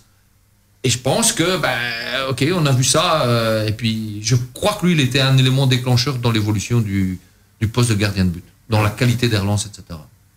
On voit qu'on travaille beaucoup, c'est la perception maintenant, du gardien de but, justement, tu parlais tantôt des Blazers Pod et autres. C'est quelque chose que vous travaillez, que tu travailles, toi, Laurent, que tu envisages de travailler, cette perception? On en a discuté. Parce que Thierry Barnera travaille beaucoup, ça. On a ça au club, et honnêtement, j'ai jamais reçu de formation. Et je pense que pour pouvoir l'utiliser à 100%, on a le système Fitlight. J'ai pris contact avec la firme hier ou avant-hier. Et je pense que je vais suivre la formation, mais j'aimerais utiliser ça en guise de pré-échauffement. Donc avant que les gardiens ne sortent sur le terrain, j'aimerais travailler ça en salle de fitness. Nous, au standard avec pour développer peut-être leur vitesse de réaction. J'ai pas spécialement envie d'aller avec ça sur le terrain, mais j'ai envie de travailler ça en pré-échauffement. Et toi, Lucas, tu as déjà travaillé avec ça? Avec Josbex, au standard. Avant chaque entraînement, allez, 15 minutes, on allait au fitness et il y avait la machine avec les lampes. Ouais, je pense que c'est bien. Et chacun son tour. On devait essayer de faire le score le plus haut, le plus vite. Et c'était bien parce que c'était une petite compétition entre nous. Et chaque fois, avant l'entraînement, on faisait ça. Il y a une partie fun, mais qu'est-ce que ça t'a apporté? Est-ce que tu as vu c'est la vivacité, les réflexes. La vitesse de réaction. Ouais, vitesse de réaction. Alors, au niveau de l'entraînement, Laurent, je reprends juste une interview de Thierry Barnera, que tu aimes bien, donc je pense que tu seras peut-être d'accord avec lui, qui dit, lui, je prends une action de jeu et j'en fais un exercice et je construis mes repères cognitifs comme ça. Donc, l'entraînement du gardien, pour moi, ce n'est plus se faire mal aux jambes. Tu en parlais tout à l'heure, José, de l'entraînement des gardiens il y a un certain temps. Et c'est de construire des repères. Moi, je vais dire, j'essaye de construire. Allez, si je prends une semaine type, il y a un jour sur la semaine où là, on travaille de façon plus intensive des exercices techniques et physiques propres aux gardiens de but. Par contre, pour le reste de la semaine, effectivement, moi, j'essaie aussi de m'inspirer de situations de jeu. Et en fonction de ça, j'essaye de construire mon exercice. Parce que quand on voit les joueurs de champ, on en discutait avec José, il y a beaucoup de formes jouées, de formes de match, etc. Parce que les joueurs doivent se retrouver dans la situation. Et je pense qu'au niveau du gardien de but, c'est la même chose. Tout à l'heure, on a travaillé un peu de trafic aérien. C'est pas simplement balancer des centres. Non, il y a des centres qui viennent, mais il y a des frappes qui viennent. Il y a le joueur qui doit participer, il est mis en situation de jeu. Il a un ballon, un deuxième ballon, il doit réorienter le jeu. Donc, ça fait partie des situations qu'il peut retrouver en match. On continue après une petite page de pub. En partenariat avec la CEFF et la communauté des entraîneurs francophones de football, Arabelle présente Zone Technique. Zone Technique, votre émission mensuelle alliant entraînement et technique sur le terrain. Remettons l'entraîneur au centre du jeu. Dernière ligne droite dans cette émission de Zone Technique, toujours avec José Jeunechamp, Laurent Derat et Lucas Pirard. Alors, on a une personne que tu connais très bien, José Jeunechamp, José Victor, qui te salue, qui dit nous avons des super formateurs. Et c'est vrai, quand on voit, il y a un article qui a été consacré dans Sud Presse sur José Victor en tant que bénévole depuis 39 ans, passé au Standard et autres. C'est un peu le super délégué, lui. Donc on salue José Victor. Tu parlais d'une certaine anecdote. Raconte un peu ton anecdote qui est Peter Cech, c'est pas mal ça au niveau de l'entraîneur gardien pendant le break. C'était l'époque de Laszlo Bologna qui m'a intégré au noyau pro le plus souvent possible au Standard. Et il me racontait donc son anecdote avec Peter Cech. Donc lui, il est à Rennes, il transfère Peter Cech. Je crois que c'était polonais, lui, Peter Cech. Ouais. Enfin, en tout cas. Et début de saison compliqué. Et donc Peter Cech fait la démarche d'aller trouver Laszlo. Et lui dit, écoute, moi ça va pas, je me sens pas bien, je travaille pas assez. Moi je suis habitué à travailler beaucoup plus que ça. Et donc je veux plus continuer avec cet entraîneur des gardiens. Donc Laszlo, un peu étonné, lui dit, est-ce que tu as une solution? Et il avait vu un entraîneur, je sais plus, U12, U13, U14, je ne sais plus. Mais en tout cas dans le club, dans la formation, qui lui plaisait énormément dans sa manière d'aborder le métier, dans sa manière de travailler. C'était Lolichon, c'est ça, Lolichon, hein. Tout à fait. Et donc il l'a fait venir dans le noyau pro, donc il a fait une permutation. Et quand Peter Cech est parti à Chelsea, il a pris son entraîneur des gardiens avec lui, d'où cette belle carrière.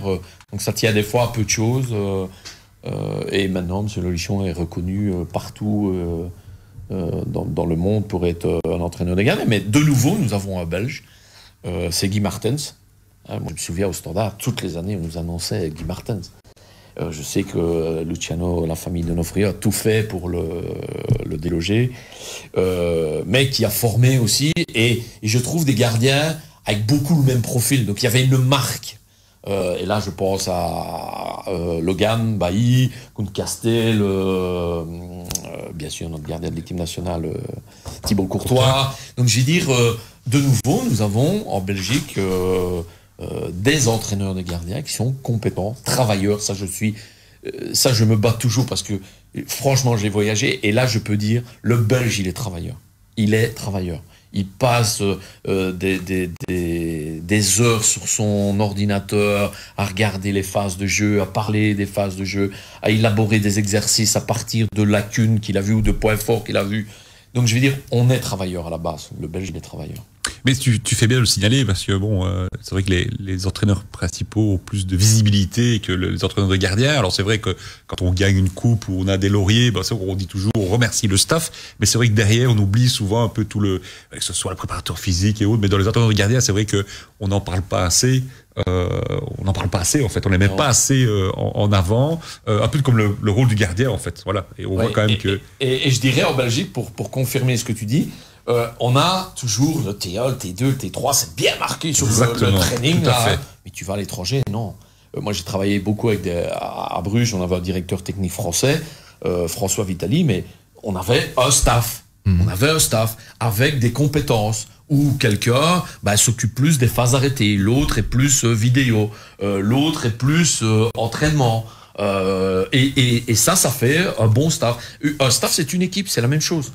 Et l'entraîneur gardien en fait partie. Il y a même maintenant des analystes, des coachs mentaux. Donc, je vais dire, on est encore trop, trop avec des œillères. Je dis, en France, on parle de staff. On parle de staff. On ne parle pas de T1, de T2. Alors, le T2 a plus d'importance que le T3, mais non. Oui, c'est vrai qu'il y a une gradation, puisqu'il y a 1, 2, 3, donc il y a une certaine hiérarchie. Non, et puis après. C'est fini tout ça, c'est fini. Le boss, c'est le numéro 1.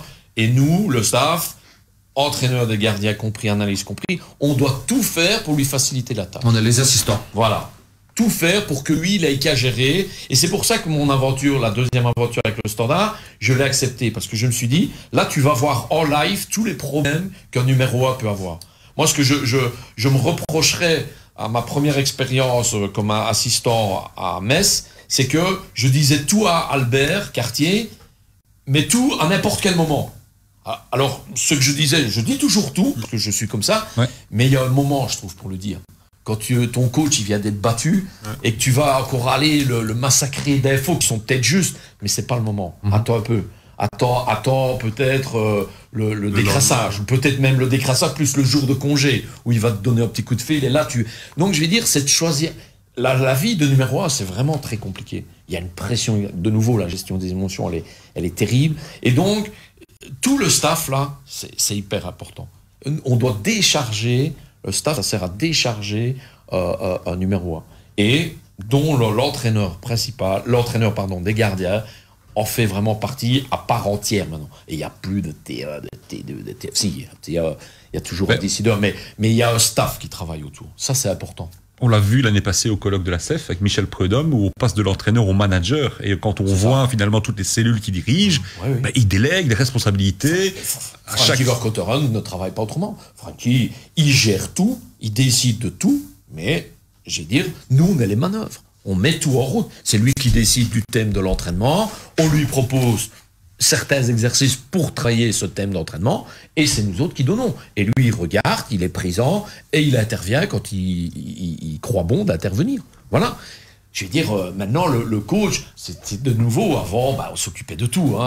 J'ai peint, j'ai fait des blocs, enfin, non, mais c'est pas possible, ça c'est impossible. Oui, c'est fini, c'est révolu. Oui, d'ailleurs, tu fais pas bien ton boulot, tu ne vois même plus, je vais dire, le micro qui est là devant mon nez, tu ne le vois plus, alors tu es trop dispersé, c'est fini ça. Mais ça sert à ça.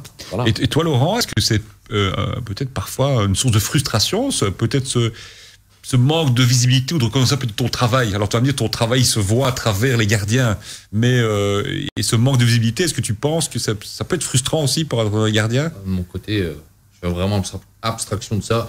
C'est pas ce que je recherche. Moi, ce que je recherche, c'est que mes gardiens se sentent le mieux, qu'ils se sentent épanouis, et qu'ils fassent le taf. Donc non, moi j'ai pas besoin d'un article dans la presse, j'ai pas besoin. Non. C'est pas ce que je recherche. Et puis de toute manière, ta meilleure pub, ce sont les gardiens eux-mêmes. Puisque quand ils changent de club, quand ils parlent avec d'autres... Et puis quand l'équipe marche, tout marche. Voilà. Ça marche pour tout le monde, donc c'est positif pour tout le monde. Aussi bien pour le joueur que pour le staff. C'est ça le carburant. C'est ça le carburant, notre carburant, c'est ça. Et chacun a son rôle, et si un jour il y a un adjoint qui veut devenir un joueur numéro 1, mais il n'y a pas de problème avec ça. Chacun fait ce qu'il a envie. Mais je veux dire, ça fait partie d'un staff, ça fait partie d'un boulot dont l'entraîneur des gardiens fait partie à part entière. Et c'est là que je viens, tu vois, à la participation sur les phases arrêtées.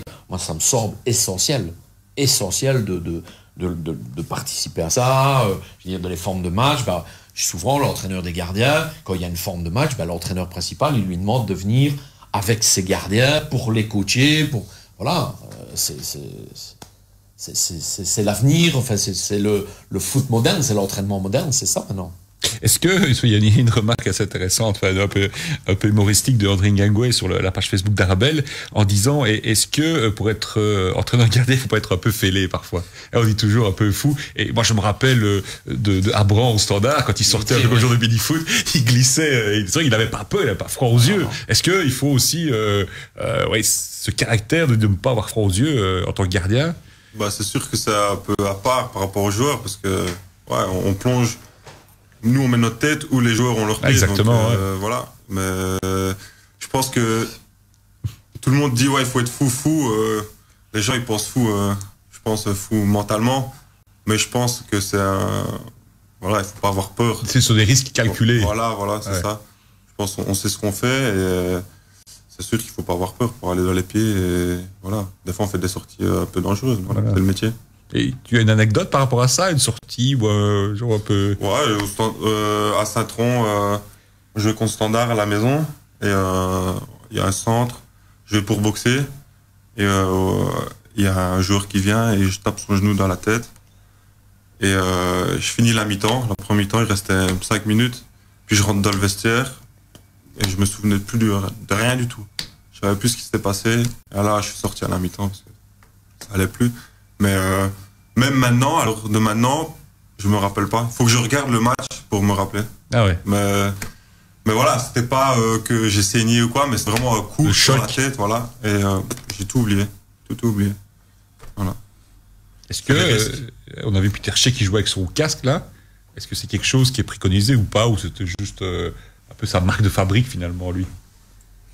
Bah déjà, il faut être fou pour accepter ou vouloir jouer à un poste où tu sais que la moindre erreur, c'est but. Ah, il faut déjà être un peu plus téméraire que le mec qui joue au milieu de terrain, ou l'attaquant qui rate 10 occasions, mais c'est pas grave parce qu'il a marqué, sur 10 occasions, il a marqué 2 fois, les 8 autres fois, c'est pas grave. Toi, si tu rates 8 ballons, crois-moi que le score, il va pas être beau. Hein. Tu vas pleurer. Mais donc, ça veut dire que, mais il y a des exceptions. Moi, j'ai pas l'impression, je ne le connais pas personnellement, mais que Thibaut Courtois est fou et fêlé. Je préfère le mot téméraire que fou. Ouais, bon, voilà, moi aussi. Ouais. Oui. Parce que fou. Oui, vous, ça fait sans calcul, ça un peu. Avant, c'est ce qu'on parlait. Avant, c'est ce qu'on disait. Exactement, c'est ce qu'on disait toujours. C'est un bon gardien, il est fou, il est complètement fou. On a parlé de l'intelligence, justement, du gardien. Et le gardien, il a besoin d'intelligence pour jouer. Donc, non, il est téméraire, mais il n'est pas fou. Ouais.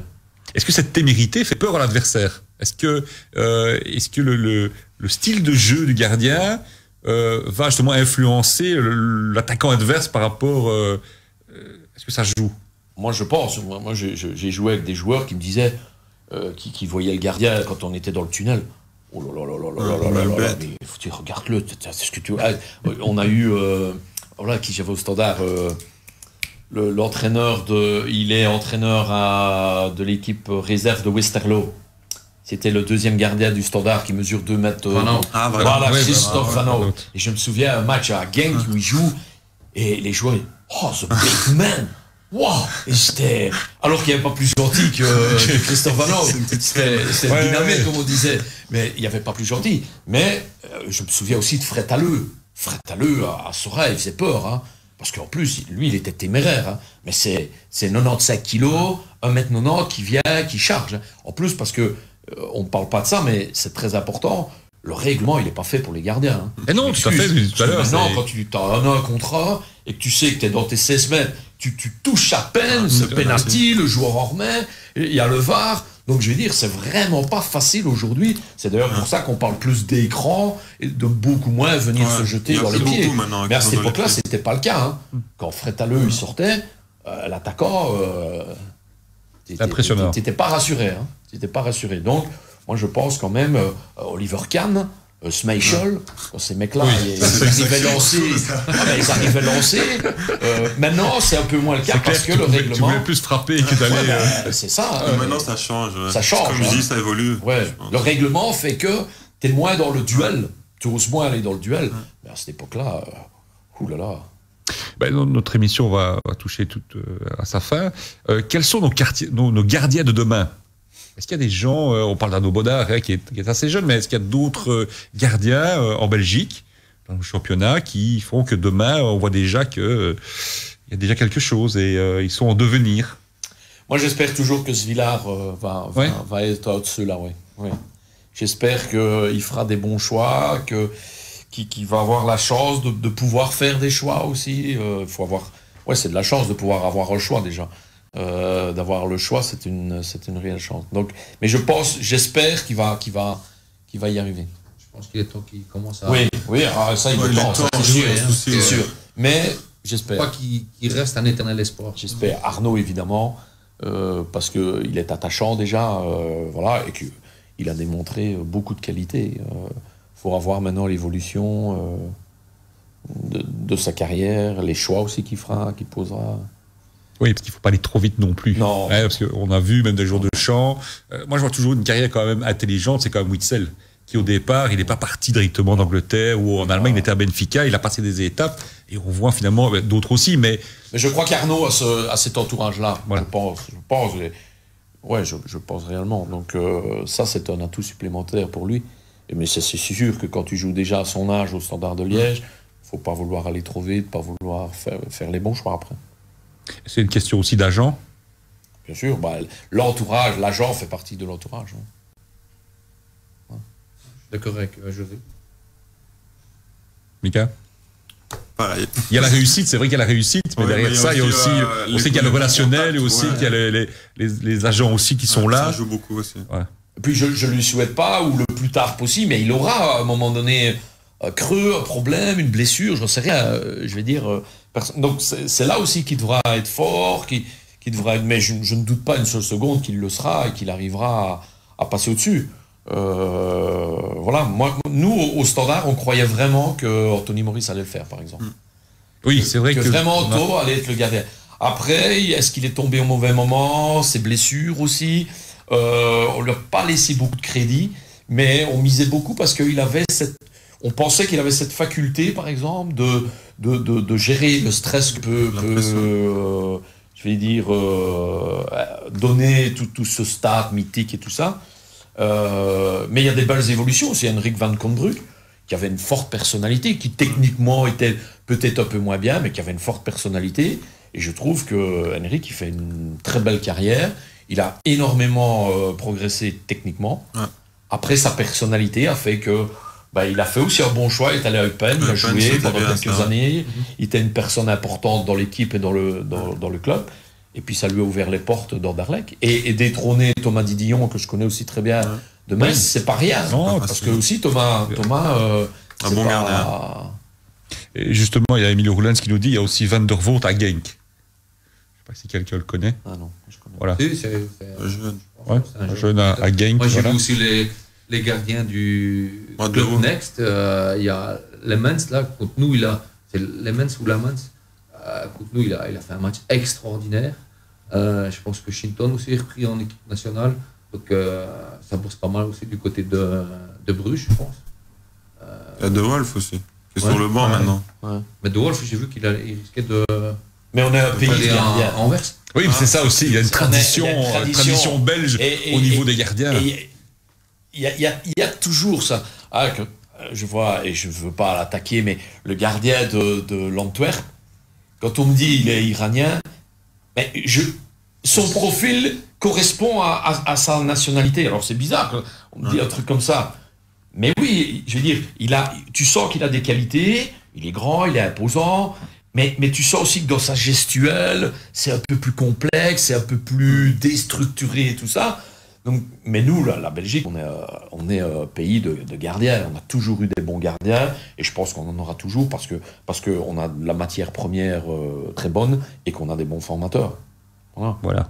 Donc, on ne s'arrêtera pas à Thibaut Courtois. Il y aura encore derrière une génération au travail pour. Voilà. Quand tu vois comment le gardien de Bruges n'a quasiment jamais joué en équipe nationale et que tu vois la qualité du mec. C'est de dire notre richesse. Ah, tout à fait, et d'avoir ce potentiel-là. Alors, José Victor qui nous dit José Jeunechamp est un vrai cinglé. Voilà, donc je sais pas, j'étais pas là, je ne sais pas, donc voilà. Mais c'est vrai qu'il y a le truc impressionnant. Voilà, mais messieurs, je vous remercie d'avoir participé à cette émission et d'avoir partagé aussi sur ce rôle parfois de l'ombre, mais important, de l'entraîneur de gardien, mais aussi du gardien et de l'impact que ça peut avoir. Et alors, pour les entraîneurs, c'est une tradition. Voilà, on remet le brassard de la CEF voilà, aux entraîneurs. Voilà. Merci. Et Lucas, toi, tu ne seras pas venu pour rien, parce que tu vas avoir le masque de la CEF. Ah voilà. Voilà, s'il te plaît. Voilà, continuons à respecter les gestes barrières. Hein, on sait que c'est difficile pour l'instant, le football amateur est à l'arrêt. Malheureusement, voilà, maintenant, on se projette dans la saison prochaine, donc c'est vrai que dans le football pro, ils ont cette chance, mais ils sont pros, c'est leur boulot, hein, parce que je vois beaucoup parfois de commentaires sur les réseaux sociaux en disant ouais, mais regardez les pros, mais c'est leur boulot. Voilà. Testés aussi, hein. Ils sont testés aussi, donc voilà, donc je crois que tout le monde est solidaire, et si tout le monde pouvait jouer, on serait content. Là, et aussi, juste une petite remarque pour terminer, arrêtons ce populisme ambiant sur les réseaux sociaux de toujours tout critiquer et n'importe quoi. Quand je vois dès qu'il y a une décision qui est prise soit par le monde politique ou par les fédérations, on va trop loin aujourd'hui dans les attaques de personnes, d'insultes, de calomnies. Donc arrêtons, soyons tous solidaires. Et personne n'a voulu cette situation-ci. Et je pense que personne ne veut prendre les mauvaises décisions. Moi, je me dis pas qu'il y a des gars qui, à la fédération, se disent on va emmerder le bazar et on va décréter une saison blanche. C'est tout. Non. Et se faire insulter sur les réseaux sociaux. Donc voilà, soyons solidaires, et soyons un peu plus intelligents. En tant qu'entraîneur, on doit véhiculer ces valeurs de sport, du respect et de la tolérance. C'est ce qu'on enseigne normalement en jeunes et voilà, à nos athlètes. Donc voilà, montrons l'exemple aussi sur les réseaux sociaux et arrêtons de nous déchaîner comme ça sur tout et n'importe quoi. Et soyons solidaires et continuons à respecter les gestes barrières. Voilà, bonne soirée à tous. Vos émissions sportives sont de retour sur Arabelle FM. Vivez le sport avec le foot autrement. L'équipe de Steph, Zone Technique et 100% Sport. Vivez le sport avec Arabelle FM. Chérie, je suis rentrée, j'ai fait les courses. Tu as acheté le lait pour le petit. Oh non, j'ai oublié.